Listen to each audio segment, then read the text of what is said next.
여러분 안녕하셨습니까?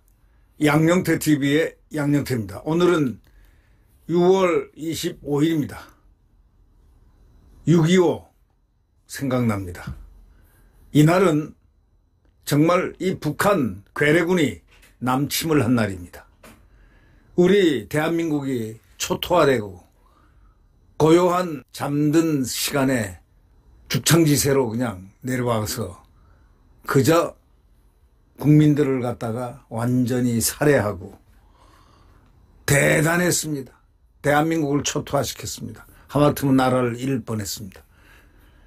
이 날을 잊어서는 안 됩니다. 이 날은 굳건한 한미동맹, 즉 미군이 아무런 이해관계 없는 나라, 안 오겠다는 나라를 이승만 대통령이 설득하고 자유민주주의를 위해서 이 나라를 이렇게 좀 지켜달라고 그렇게 하소연하고 설득하고 해서 미국 대통령이 오케이 해서 미국이 그 젊은 미군들이 한 5만 명이 이 땅에서 정말 순직했습니다.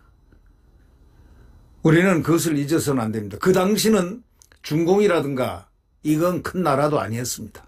무슨 지정학적으로 뭐 우리나라가 요즘처럼 아주 중요한 그런 철선이 돼 있다 이렇게들 얘기할 수 있지만 그 당시는 전혀 일본이 에치슨 라인으로 해서 일본이 방어선이었습니다.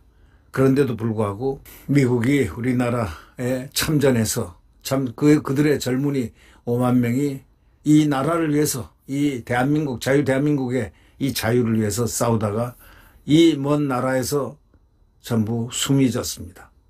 이러한 정말 고마움, 한미동맹의 한미혈맹의 이 고마움, 이것을 우리는 잊어서는 안 될 겁니다. 이 국무총리 후보자 김민석에 대한 청문회니 뭐니 쭉 과정을 보면서 또 여러 사안을 보면서 사법부에 대한 태도라든가 이런 걸 보면서 최대 권력 집권당이 이렇게 거칠고 사나운 줄은 몰랐다는 그러한 유의 사설이 나왔습니다. 최대 권력 집권당이 왜 이렇게 거칠고 사나우냐? 이렇게 제목을 단 조선일보 사설은 눈을 끕니다. 아, 인자 알았습니까? 최대 권력 집권당이 왜 이렇게 거칠고 사나운 거 인자 알았습니까? 국민들은 알았는데 언론은 몰랐고 정치인들이 몰랐다. 그겁니까? 검찰이 지난주에 김민석 국무총리 후보자 재산 의혹과 관련한 고발 사건을 서울중앙지검 형사 1부에 배당한 뒤에 민주당이 검찰을 향해서 거센 비난을 연이어 쏟아내고 있다는 건 여러분이 잘 아실 겁니다. 당대표 선거에 출마한 정청래는 참 정청래 당대표 안 되면 어떡하죠? 정청래. 아이고 참. 우리는 이런 사람을 입에 올리고 살아야 되니 이게 참 정청래요. 뭐라고 한 줄 아십니까? 장례식을 앞둔 검찰의 최후 난동이다 이렇게 말했습니다. 말을 해도 어떻게 이렇게 합니까? 장례식을 앞둔 검찰 최후의 난동이다. 또 김병주라는 이 최고위원, 옛날에 국정원에 직원을 했던 이 사람은 검찰의 망동이다 이랬습니다. 이런 말을 올릴 수 있는 자가 도대체 어떤 자들입니까? 이런 자들이 지금 원내대표하고 있고 한 사람은 대표를 하려고 경선에 나왔습니다. 김병기 원내대표도 이래 얘기했습니다. 검찰이 수사를 핑계로 총리 인사에 개입한다면 절대로 좌시하지 않겠다. 완전히 이건 뭐 위협, 포갑 또는 뭔가 좌시하지 않겠다. 검찰을 갖다가 협박할 정도 되면 그 자기는 누굽니까? 그 정도 됐습니까? 수준이? 에? 고발 사건은 배당에 처리하도록 검찰 사건 사무규칙에 규정되어 있습니다. 원래 무조건 해야 되는 절차입니다. 이게 고발이 되면은 안 하는 게 직무유기지. 그런데 절차대로 한 걸 두고 막말과 협박을 하면서 난리를 치고 있습니다. 참 검찰도 말은 안 해도 부글부글할 건데 내가 이런 자들한테 이렇게 당해? 내가 검찰권 행사를 법과 원칙에 따라서 하고 있는데 뭐라? 하고 얼마나 부글거리겠습니까? 직무수행을 하는데 그대로 나와 있는 매뉴얼대로 하고 있는데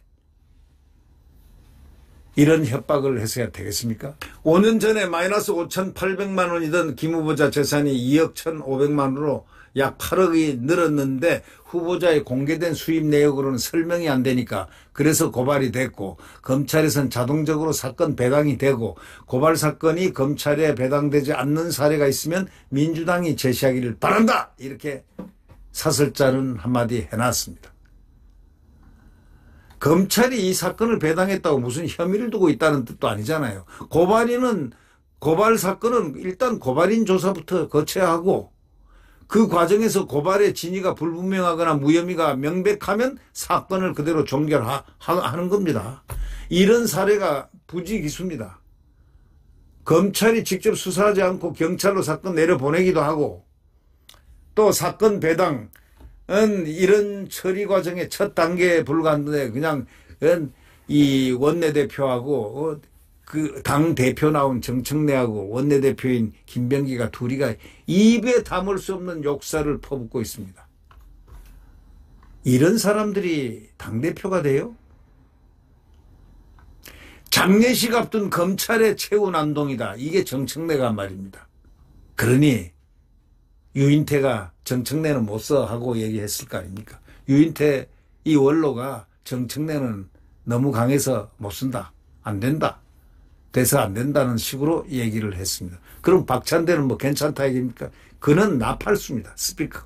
얼굴에 뭐 묻은 거 이렇게 떼주기도 하고 코딱지라든가 뭔가 모르겠지만 말이죠. 이런 사람들이 왜 이렇게 좌판이 이러냐 이런 얘기입니다. 그러니까 사설자 제목에 뭐 최대 권력 집권당이 왜 이렇게 거칠고 싸나우냐 이렇게 나오는 겁니다. 민주당은요 대법원이 대선 직전에 우리 한번 돌이켜 생각해 보세요. 이재명 대통령의 선거법 위반 사건을 갖다가 대법원에서 전원 합의체에서 유죄 취지로 파기환송한 후에 대법원장 공격한 거 한번 생각해 보세요. 사법부 겁박하고 파기환송심 맡은 서울고법도 위협했습니다. 그러니 그냥 대통령 되자마자 그냥 납작 엎드린 이재건 우리법연구회 출신 그 판사 그런 자도 대한민국의 판사라고요 이름을 올리고 있습니다. 참 인자는 말이죠. 검찰의 기계적인 사건 배당 이렇게 오면 사건을 배당하는 것까지 이제 힘으로 누르려고 합니다. 장례식을 앞둔 검찰이라고 망동을 하고 있다고 정청래는 입에 담을 수 없는 얘기를 담고 있습니다. 나중에 세월이 좀 변해서 검찰한테 혼나는 정청래의 모습을 한번 상상해 봅니다. 그런 세월이 오겠죠. 정청래뿐이 아니고 권력 속에서 살았던 김병기도 마찬가지죠. 국정원에 아주 큰 소리 쾅쾅 치고 살았던 사람이 검찰이 수사를 핑계로 총리 인사에 개입한다면 절대로 가만 안 놔두겠다. 좌시하지 않겠다. 이게 뭐 하는 짓입니까? 원내대표가. 정치하는 사람들이 협박하는 사람들입니까? 국가기관을 갖다가 협박합니까? 법을 몰라서 저를 협박하는 것도 아닐 것이고 대통령과 지지층에게 잘 보이려고 과잉 충성, 과잉 행동한다. 이렇게 사설자가 지적을 했습니다. 민주화 이후에 사실상 최대 권력을 갖게 된 집권당이 왜 이 모양 이 꼴이냐 이런 얘기입니다. 왜 이렇게 싸납고 거칠해야 하느냐. 이 정도 사설자에서 딱 결론을 냈다면요. 수위를 알아야 돼. 국민들은 어떻게 느끼고 있겠습니까? 정청래는 무슨 자기가 국민들을 생사 여탈권을 갖고 있다는 듯이 아니 검찰을 갖다가 장례식을 앞둔 망동인이 뭐니 정청래 씨 당신 법사위원장 할 때 봤어. 이제 그만해. 색깔을 좀 탈색을 해야 되지. 당신이 당대표 되기도 전에 그렇게 자꾸 그런 꼴 보여야 되겠어? 네, 정말 기가 막힌 일들이 지금 벌어지고 있습니다. 우리는 이들을 잘 살펴야 됩니다. 대한민국 자유민주주의와 시장경제를 혹시 해치는 그러한 것이 있을 때는 절대로 자시해서는 안 된다. 이런 얘기입니다. 헌법 정신인 자유민주주의를 위해하는 말들을 저렇게 함부로 쏟아내고 있습니다. 네, 국민들이 정말 정신 차리고 있어야 됩니다. 눈을 부릅뜨고 환경을 감시해야 됩니다. 좋지 않은 환경을 감시하고 있어야 됩니다. 민주화 이후에 사실상 최대 권력을 갖게 된 집권당 민주당이 왜 이렇게 싸납고 거칠어야 하는가, 이렇게 마지막에 사설자가 질문하는 이 말을 우리는 명심해야 될 것 같습니다. 네, 구독 버튼과 엄지를 눌러주시면 대단히 감사하겠습니다. 여러분 안녕히 계십시오.